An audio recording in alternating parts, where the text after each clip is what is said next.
예수님께서 우리에게 주시는 선물이 많이 있습니다. 오늘은 그 가운데 성령님에 관한 말씀을 또 드리려고 합니다. 예수님께서 부활하신 후에 요한복음 20장 22절에 보시면 제자들을 만나셨습니다.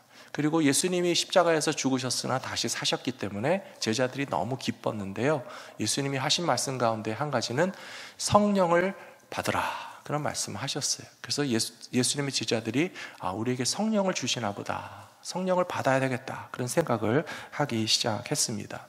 그리고 40일 동안 같이 계시던 예수님이 승천하시면서 약속하신 것이 있습니다. 그것은 성령님을 보내주시겠다라고 약속하셨습니다. 그래서 열흘 동안 그들이 마가의 다락방에서 기도했는데 오순절이 되어서 성령님이 찾아오셨고 모든 제자들이 다 성령님을 경험했다라고 하는 말씀, 이미 우리가 성령 강림 주일에 나누었습니다. 그 이후에 베드로가 예루살렘 시내에 나가서 담대하게 복음을 전했는데요, 그때 베드로가 선포하는 말씀을 보시면 회개하고 예수 그리스도의 이름으로 세례를 받고 그러면 죄 사함을 받을 뿐만 아니라 성령을 선물로 받을 것이다 라고 하는 이야기를 베드로도 이야기했습니다. 예수님의 말과 베드로의 말이 공통점이 있지 않습니까? 예수님께서 제자들에게 성령을 받으라 라고 하셨어요. 베드로도 예수 믿고 회개하고 죄 사함 받아서 성령을 선물로 받으라, 그렇게 얘기했어요. 또 사도 바울은 에베소에 쓴 편지를 통해서 술 취하지 말라, 이것은 방탕한 것이니 성령의 충만함을 받으라, 그렇게 얘기했어요. 모든 말씀들이 다 일치되고 통일되어 있습니다. 사랑하는 성도 여러분, 성령님을 받으셨습니까? 성령 받으셨습니까? 네, 성령 받았기 때문에 우리가 예수님을 주님으로 고백할 수 있고 하나님을 아버지라고 말할 수 있다라고 제가 이미 가르쳐 드렸어요. 우리 갈보리 믿음교회 성도님들은 이거 잊어버리시면 안 돼요. 아시겠죠? 그런데요, 성령님을 우리가 받았다라고 하는 사실에 있어서 아직도 긴가민가 하는 분이 있으시고 자신 있게 대답을 못 하시는 분도 계신데요, 우리가 성령 충만한 신앙생활을 하는 것이 얼마나 필요한지 제가 기도하면 기도할수록, 목회를 하면 할수록 우리 성도님들과 더 성령 충만한 신앙생활을 하고 싶어서 앞으로 한 달 동안 내내 성령님에 대한 말씀을 할 테니까요, 그런 줄 아시고 잘 들어주셨으면 좋겠습니다. 하나님께서 우리에게 선물을 주신다라고 했는데요, 누군가가 우리에게 선물을 준다고 생각해 보세요. 어느 날 친구가 전화를 해서 친구야 만나자, 내가 선물 주고 싶어. 그러면 여러분 기분이 좋습니까, 안 좋습니까? 기분이 좋겠죠. 뭘 줄까 기대가 됩니다. 이 친구가 나한테 무슨 선물을 줄까. 무슨 선물을 줘도 기분이 좋은 거예요. 큰 걸 주면 어떻고 작은 걸 주면 어떻습니까? 선물을 주겠다는 것은 그 사람에 대해서 좋은 마음이 있다는 뜻이에요. 그래서 친구니까 뭐 작은 것을 줄 수도 있고 큰 것을 줄 수도 있고, 집에 사놨다가 안 쓰는 거지만 친구가 쓰면 좋겠다 싶어서 줄 수도 있고, 아니면 친구를 보니까 이게 필요하다 싶어서 선물로 주고 싶어서 내가 이거 선물 준비했으니까 너 가져. 그러면 받는 사람도 행복하고 주는 사람도 행복하고 얼마나 좋습니까? 제가 결혼식 주례를 할 때면요, 언제나 신랑 신부에게 성경책을 선물합니다. 웨딩 성경이라고 하는 게 있어요. 하얀 커버에 아주 예쁘게 웨딩 성경이라고 써져 있고요, 제가 그것을 새로 사서 신랑의 이름과 신부의 이름과 주례자 목사의 이름을 쓰고 갈보리 믿음교회가 드립니다 이렇게 선물하거든요. 그리고 결혼식 선서할 때 바로 그 성경책, 새로 산 새 성경책 위에 신랑 신부 손을 얹고 제 손을 얹고 축복 기도를 하고 서약을 하고 그 선물을 주고 신랑한테 딱 주거든요. 그러면 이제 신랑이 받아가지고 결혼식을 마치게 되는데요, 제가 결혼 주례를 많이 해봤지만 한두 번 그런 일이 있었던 것 같아요. 결혼식 다 끝나고 사진 찍고 다 간 다음에 보니까 예배당에 그 성경책을 놓고 간 거예요. 아니 어떻게 믿음으로 행복하게 잘 살라고 드린 성경책을 놓고 갈 수 있었을까? 다른 선물은 다 챙겨갔을 텐데 성경책은 놓고 간 것이 그래도 제 눈에 발견됐으니 다행이다 싶어가지고 제가 잘 보관하고 있다가 나중에 신랑이나 신부를 만나면 이거 정신없어서 놓고 간 것 같으니까 가져가시라고 전해드린 적이 있거든요. 하나님께서 우리에게 선물로 주신다고 그랬잖아요. 예수님이 우리에게 성령을 받으라 라고 하셨잖아요. 베드로도 믿는 사람들에게 성령을 받을 것이다 라고 말씀했잖아요. 하나님이 우리를 위해서 성령님을 보내주시는데 여러분 이 선물을 받으시겠습니까? 안 받으시겠습니까? 받으셔야 되겠죠.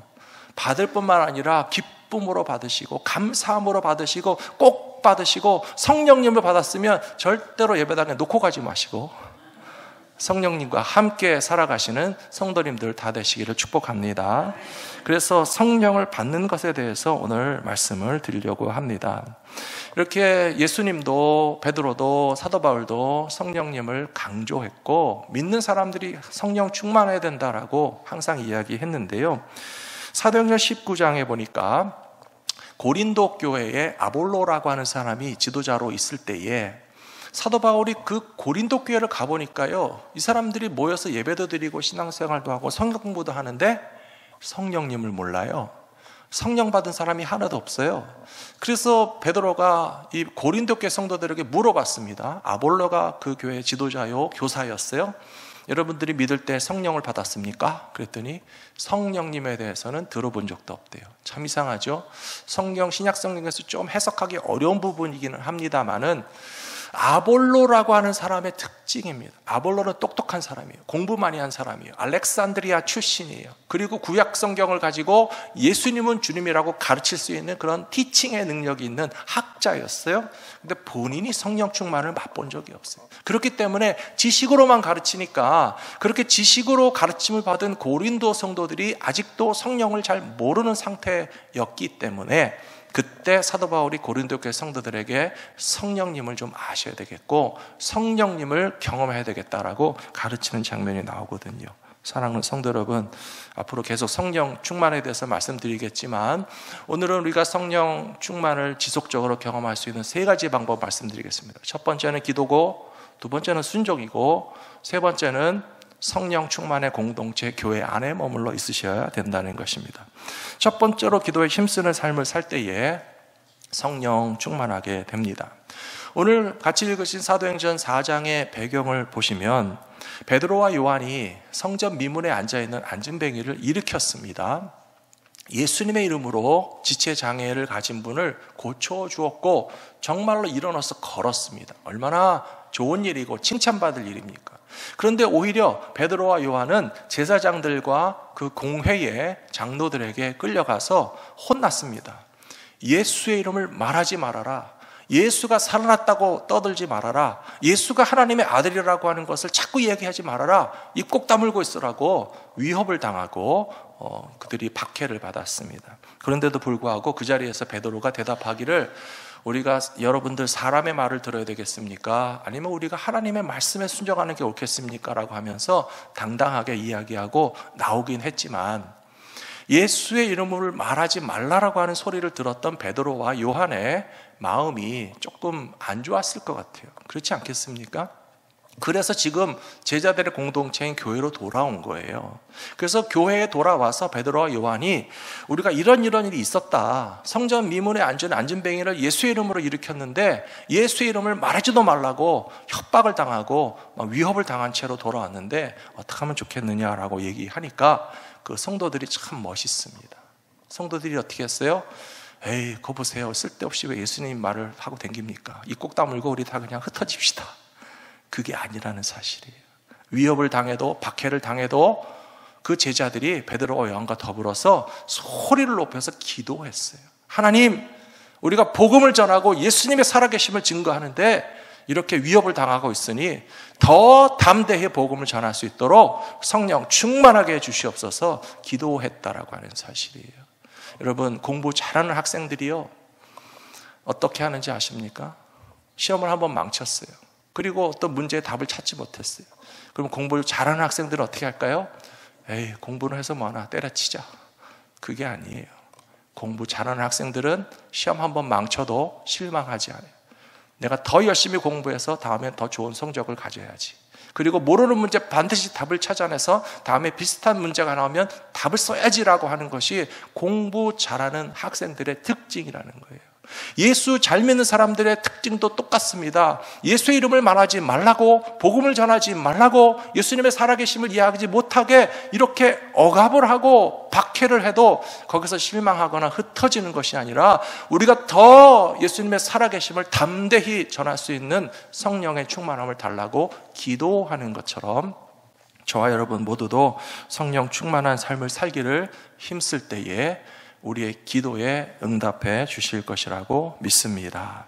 그것이 바로 사도행전 4장 24절의 말씀입니다. 그들이 듣고 한 마음으로 하나님께 소리를 높여 이르되 대주제여 천지와 바다와 그 가운데 만물을 지으신 하나님의 말씀대로 우리가 하겠습니다라고 기도하면 그 기도에 응답해 주신다는 것입니다.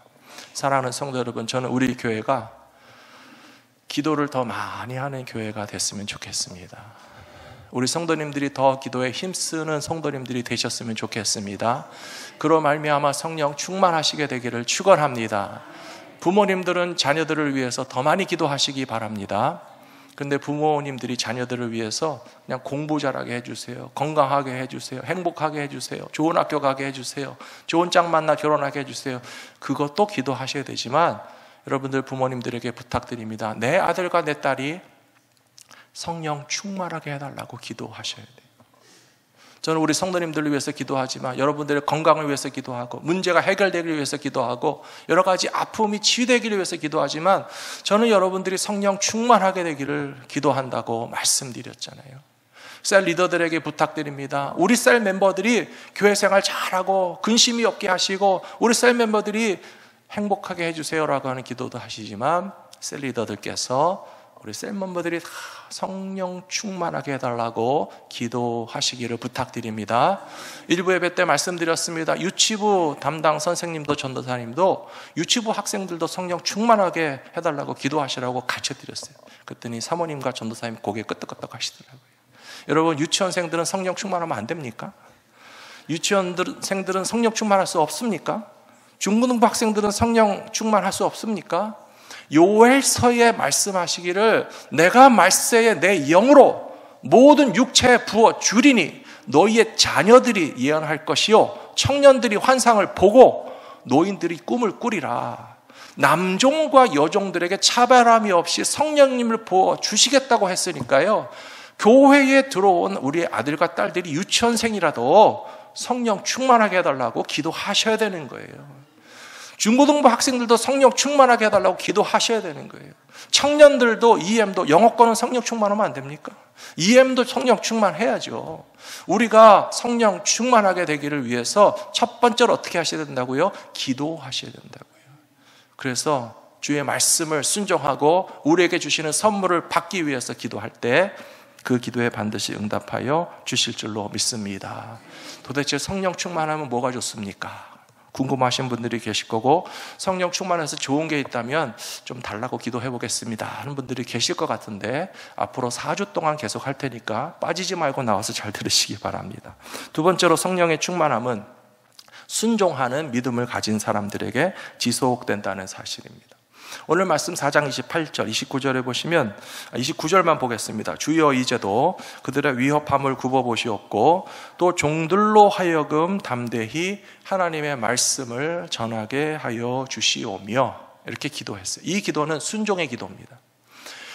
제사장이나 사네드린 장로들은 베드로와 요한에게 예수의 이름을 말하지 말라고 했지만 그들이 돌아가서 예루살렘 교회 성도들과 함께 기도하는 내용을 보시면 하나님께서 예수님의 이름을 증거하라고 하셨기 때문에 그것을 순종하게 해달라고, 순종하기 원한다고, 순종할 수 있도록 기도하고 있다는 사실은 성령 충만한 사람들이란 다름 아닌 순종하는 사람들이다라고 하는 뜻입니다.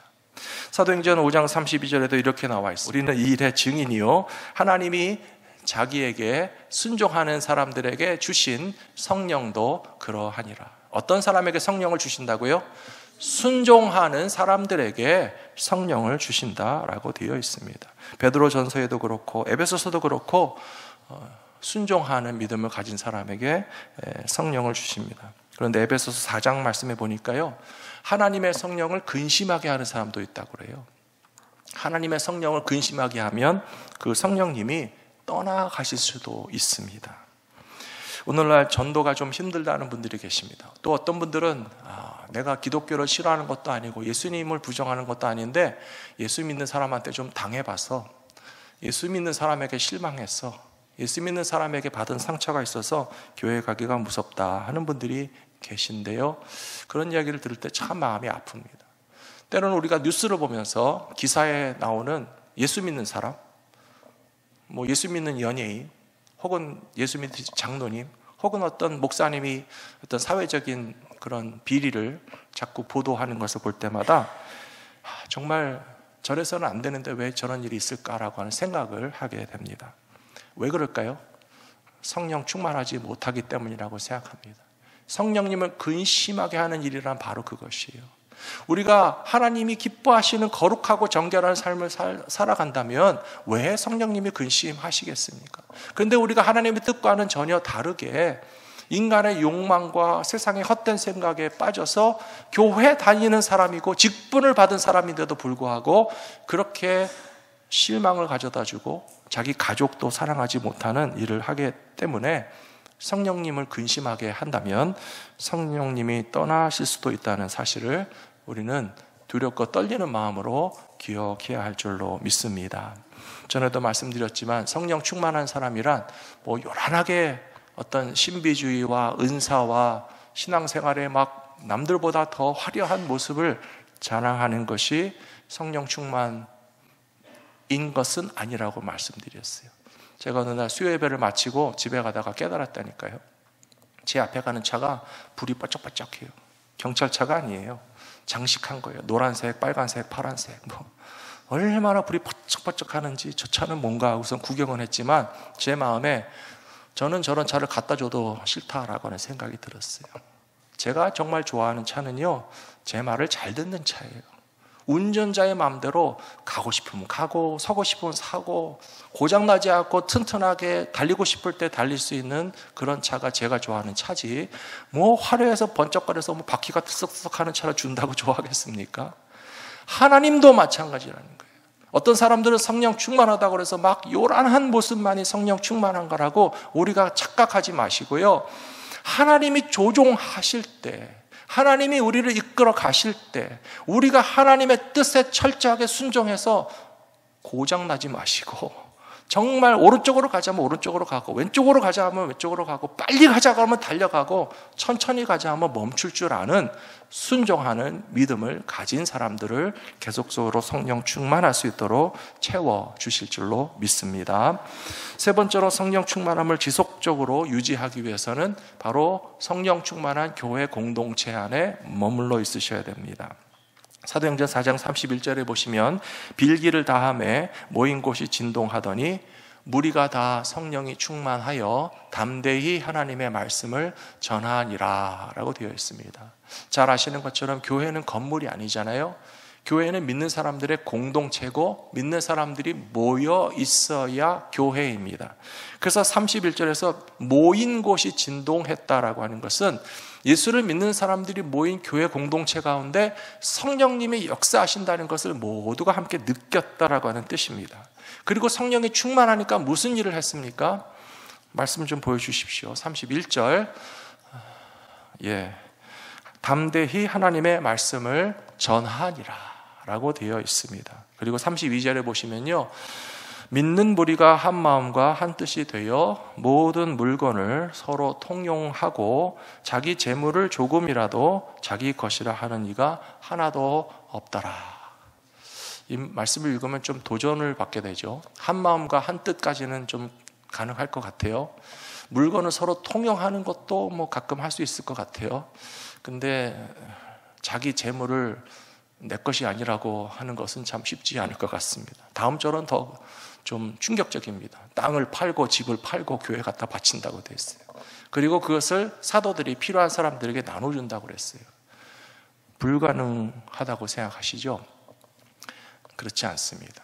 이제까지 많은 교회들이요, 이런 방식으로 선교하고 교회가 부흥하고 확장되고 든든히 세워져 온 것이에요.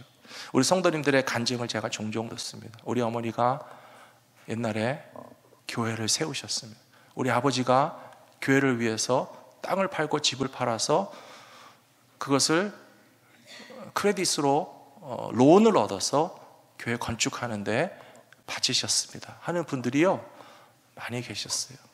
여러분 걱정하지 마십시오. 지금 땅을 팔고 집을 팔아서 교회 바치라는 뜻이 아니니까. 하지만 성령 충만한 성도들이 이런 만큼의 성도와 교회를 사랑하는 마음이 생겨나는 게 너무나 당연하다는 거예요. 지난번에 부흥 강사 목사님이 오셔서 하는 말씀이 눈에 넣어도 아프지 않은 것이 콘택트 렌즈가 있고 아들, 딸이 있다는 말씀을 하셨는데요, 제가 너무너무 공감이 됐어요. 왜냐하면 제가 한쪽 눈에 콘택트 렌즈를 끼고 있거든요. 눈에 넣어도 아프지 않아요. 뿐만 아니라 저도 아들과 딸이 있는데요, 자식이 달라면 다 주고 싶어요. 자식이 가져가는 것은 하나도 아깝지 않아요. 집에 와서 냉장고를 털어가고, 저희 아들은 제 옷을 뺏어가고, 저희 딸내미도 뭐 집에 와서 엄마가 해놓은 반찬 다 쓸어가고, 괜찮아요. 하나도 아깝지 않아요. 줄 수만 있다면 다 주고 싶어요. 차를 줄 수 있으면 차를 주고 싶고, 집을 줄 수 있다면 집을 주고 싶고, 자식이 달라고 그러면요 하나도 아깝지 않아서 다 줄 수 있고 주고 싶어요. 왜 자식에게는 하는데 교회와 성도들에게는 못하겠습니까? 어떤 분들은 선교사님을 위해서 정말 선교지에 교회를 세우시는 분들이 계세요. 정말 거금을 헌금하시는 분들이 계세요. 그분들에게 그 어마어마한 헌금이 아깝지 않겠습니까? 그러나 성령 충만할 때에 할 수 있고 하더라는 것이에요. 사랑하는 성도 여러분, 겁내지 마시라고 제가 거듭거듭 말씀드립니다. 지금 집을 파시라는 거 아니에요. 지금 땅을 파시라는 거 아니에요. 저희의 기도와 소원은 한 가지, 성령 충만하자는 거예요. 예수님께서 제자들에게 하신 말씀 가운데 찾으라 찾을 것이요, 구하면 주실 것이요, 두드리면 열릴 것이라, 그런 말씀 하셨죠. 예수님께서 그 말씀을 하신 다음에 누가복음에 무슨 말씀이 나오나 하면요, 구하면 주실 것이요, 찾으면 찾을 것이요, 두드리면 열릴 것이라고 하신 말씀 다음에 누가복음에서요, 구하는 자에게 성령을 주시지 않겠느냐라고 말씀하셨어요. 예수님께서 성령을 받으라 라고만 말씀하신 것이 아니라 성령을 주시기를 구하라 라고 가르쳐 주셨어요. 우리가 기도할 제목이 많이 있지만 우리가 구해야 할 아주 중요한 기도의 제목은 우리에게 성령을 주시옵소서, 성령 충만하게 해 주시옵소서라고 기도하면 그 기도가 응답받게 될 것이라고 저는 믿습니다. 올해 우리 교회는요 7월 두 번째 주일에 창립 20주년을 맞이하게 됩니다. 우리 교회가 나이가 20살이나 된 거 여러분 기억하고 계셨어요? 저도 17, 18살 때는 잘 기억이 안 나서 교회 달력에다 계속 써놨어요. 올해 창립기념주일은 17주년이지, 18주년이지, 작년에 19주년이지. 올해 계획을 세워놓고 보니까 우리 교회 창립이 20주년이 되더라고요. 그래서 교회 창립 20주년에는 어떻게 하나님께 감사드리고 어떻게 우리 성도님들과 이 기쁨을 셀러브레이트 할까라고 기도하기 시작했는데요, 하나님께서 저에게 올해는 이상한 마음을 주셨어요. 너는 가만히 있어라. 네가 하고 싶은 거 하려고 하지 마라. 제가 하고 싶은 게 물론 있을 수 있지 않겠습니까? 우리 성도님들과 함께 창립기념주일 어떻게 행사를 할까, 또 무슨 즐거운 일을 하면서 셀레브레이션을 하고 정말 성도님들과 함께 교회 생일을 축하할까라고 하는 아이디어들이 막 솟아나는데요, 주님께서 저에게 말씀하시기를 너는 가만히 있어라 그러시잖아요. 그래서 저는 요즘 그렇게 기도하고 있습니다. 그렇다면 하나님, 우리 성령을 통해서 우리 성도들이 다 어떤 생각을 가질 수 있도록 주님이 가르쳐 주시면 주님이 우리 성도들에게 교회 창립 20주년을 특별한 의미로 셀러브레이트 할 수 있는 것을 우리에게 알게 하실 때에 저는 순종하며 따라가겠습니다 하는 마음으로 기도하고 있거든요. 사랑하는 성도 여러분, 성령님이 하실 거라고 저는 믿습니다. 성령께서 우리에게 같은 마음 한 뜻을 주실 줄로 믿습니다. 우리가 가진 것을 주님께도 기쁨으로 드릴 수 있고요, 우리가 정말 받아야 할 최고의 선물은 성령 충만함을 경험할 수 있는 교회가 될 수 있도록 같은 마음으로 기도해 주시는 저와 여러분 모두가 되시기를 부탁드립니다.